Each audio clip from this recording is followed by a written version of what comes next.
எனக்கு அன்பான கர்த்தருடைய பிள்ளைகளே, எல்லாரும் எப்படி இருக்கிறீங்க? சந்தோஷமா இருக்கிறீங்களா?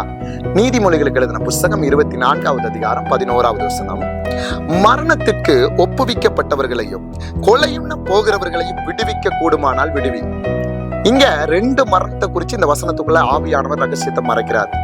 துன்மார்க்கனுக்கு இயல்பா மறிக்கிற மரணம், தேவனை அறிந்து ஊழியர் செய்கிற மேய்ப்பர்களா இருக்கலாம், தேவனுடைய பிள்ளைகளா இருக்கலாம், நீங்க யாரா இருந்தாலும் தேவனால பாருங்க இரத்தத்தால கழுவப்பட்டு அபிஷேகம் பண்ணப்பட்டு இருக்கிற பிள்ளைகளுக்கு ஆவிக்குரிய மரணம். என்ன பாஸ்டர், துன்மார்க்கனுக்கு மாம்சத்துக்குரிய மரணம், அது நமக்கு தெரியும். கிறிஸ்தவங்களுக்கு நீங்க ஆவிக்குரிய மரணம்னு சொல்றீங்களே, இப்ப முதல்ல நல்லா கவனிங்க, துன்மார்க்கனுடைய மரணத்தை குறித்து பார்க்கலாம். இன்னைக்கு உங்க வீடுகளுக்குள்ள பாத்தீங்கன்னா இன்னைக்கு மந்திரம், செய்வினை, ஏவல்கள், அது மூலமா இன்னைக்கு உங்களுடைய ஆத்மாக்களை கட்டி வைத்திருக்கிறது. இன்னைக்கு மந்திரம், செய்வினை, சூனியம்ன்றது என்ன அப்படின்னா, உங்க ஆத்மா, உங்க சிந்த மண்டலத்தை தான் அவன் கட்ட முடியும். ஒரு மந்திரவாதி அவன் என்ன செஞ்சிருவான், முதல்ல உங்களை அவனுடைய ஆளுகைக்குள்ள கொண்டு வர்றதுக்கு அவன் தன்னுடைய பாருங்க அசுத்தாவிகள் ஆறு உங்களுக்கு தெரியும், யார சொல்லணும்னா இன்னைக்கு விக்கிர ஆராதனைகளாய் வழிபடுகிற அத்தனை ஆவிகளை வைத்து அவர்கள் என்ன செய்வாங்க, உங்க குடும்பத்துக்கு விரோதமா ஏவுவாங்க. அதுக்கு உங்களுடைய காலடி மண் உங்களுக்கு தெரியும் பாருங்க, தலைச்சப்புள்ள ரத்தங்கள், அது போல பாருங்க அதுக்கு என்ன செய்வான், யாகம் கொடுப்பான்.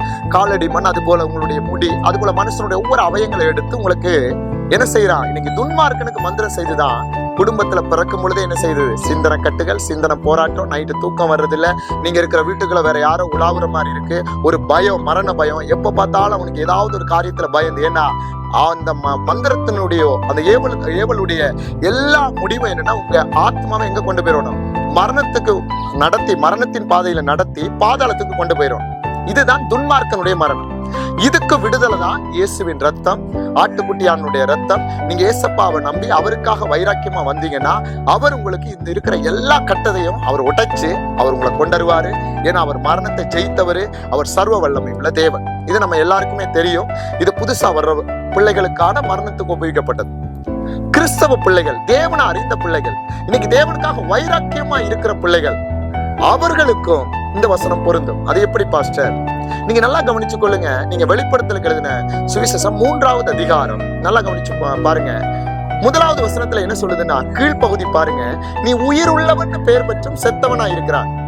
அப்ப உயிர் உள்ளவன் இருந்து எப்படி சாக முடியும்? நல்லா கவனிச்சு கொள்ளுங்க.